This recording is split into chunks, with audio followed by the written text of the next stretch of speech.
ভুটান পাহাড়ে ভারী বৃষ্টির জের বানারহাট ব্লকে জল ঢোকার আশঙ্কা, হাতিনালা ভেসে যাওয়ার আশঙ্কায় বাসিন্দারা। ব্লক প্রশাসনের তরফে লাগাতার মাইকিং।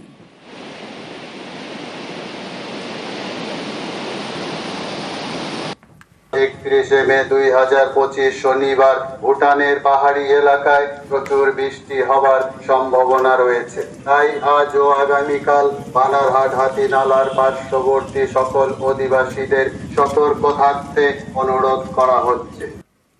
31 মে 2025 শনিবার ভুটানের পাহাড়ি সরাসরি চলে যাই, আমাদের প্রতিনিধি রকি রয়েছেন সঙ্গে। রকি চৌধুরী, রকি, ফি বছর বর্ষায় উত্তরবঙ্গে ভারী বৃষ্টিপাতের সময় দেখি আমরা পাহাড়ি নদীগুলো পুরো ভেসে যায়, আর এদিকে ভুটান পাহাড়ে বৃষ্টির জন্য জলস্তর বাড়তে থাকে পাহাড়ি নদীগুলোর।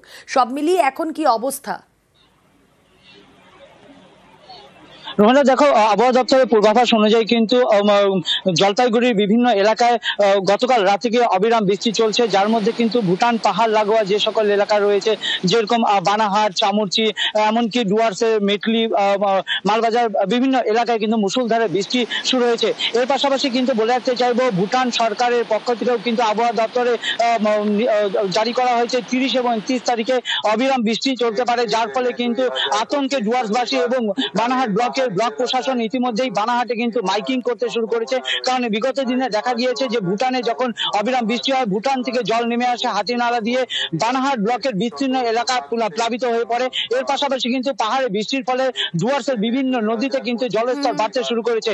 প্রশাসন কড়া ব্যবস্থা নিয়েছে, যে কোনো ধরনের ঘটনা মোকাবিলার জন্য তারা প্রস্তুত, এবং ইতিমধ্যে কিন্তু বিভিন্ন এলাকায় মাইকিং শুরু করা হয়েছে। এখন কিন্তু গোটা আকাশেই কালো মেঘ করে রয়েছে ডুয়ার্সের আকাশে, এবং বৃষ্টি যদি পাহাড়ে বাড়ে তাহলে বিপত্তি বাড়তে পারে বলে আশঙ্কা করেছে এলাকার বাসিন্দারা, যদিও প্রশাসন সর্বদিক থেকেই নজর রাখছে বলে সূত্রের খবর। বেলাগাম তিস্তা, তাকে বাগে আনতে পদক্ষেপ। তিস্তার গভীরতা বাড়াতে খননের অনুমতি। সেবক পাহাড় থেকে ময়নাগুড়ি পর্যন্ত খনন। প্রথম পর্যায়ে 60 কিলোমিটার নদী খননের সিদ্ধান্ত। সেচ দপ্তরের তত্ত্বাবধানে তিস্তা খনন। কথা বলবো, শান্তনু প্রতিনিধি রয়েছেন আমাদের সঙ্গে। শান্তনু, দেখো, গত বর্ষায় কিন্তু বিপজ্জনক একটি চেহারা নিয়েছিল তিস্তা নদী, কারণ তার আগের বছর অর্থাৎ 2023 সালে সিকিম পাহাড়ে যে প্রাকৃতিক বিপর্যয় হয়, তাতে কিন্তু তিস্তা নদীর যে গতিপথ রয়েছে তা অনেকটাই পরিবর্তন করে। তার মূল কারণ ছিল তিস্তার গভীরতা কমে যাওয়া। পাহাড় থেকে নেমে আসা বালি, পাথর এবং পলি পড়ে তিস্তার গভীরতা এতটাই কমে গেছিল যে নদী বিভিন্ন জায়গায় তার নদীখাত পরিবর্তন করেছিল, গতিপথ পরিবর্তন করেছিল। এই নদীকে বাগে আনা একেবারেই বলা যেতে পারে সেচ দপ্তরের পক্ষে অসম্ভব হয়ে দাঁড়িয়েছিল। বিভিন্ন এলাকায় তারা প্রোটেকশনে বাদ দিয়ে নদীকে কিছুটা নিয়ন্ত্রণে আনার চেষ্টা চালাচ্ছিল, কিন্তু বিশেষজ্ঞদের বক্তব্য ছিল এই নদীকে খনন করে তার পুরনো গতিপথে ফেরালে পরেই কিন্তু ক্ষয়ক্ষতির আশঙ্কা কমবে, অর্থাৎ বন্যাকে অনেকটাই কন্ট্রোলের মধ্যে নিয়ে আসা যাবে।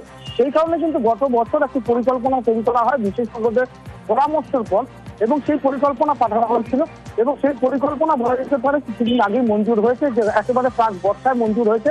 সেই কারণে বলা হচ্ছে যে এই বর্ষায় সেই অর্থে কাজ শুরু করতে না পারলেও তার যে পদ্ধতিগত বা পরিকল্পনা রয়েছে সেই কাজটা কিন্তু এগিয়ে নিয়ে যাওয়া হবে। অর্থাৎ এই বর্ষায় নদী কোন দিকে বয়ে যায় তার উপর পর্যবেক্ষণ করবেন বিশেষজ্ঞ এবং ইঞ্জিনিয়াররা, এবং তারপরে বর্ষা যখন শেষ হবে সেই সময় কিন্তু এনডিপিসিএল যে তারাই এই কাজ শুরু করবে।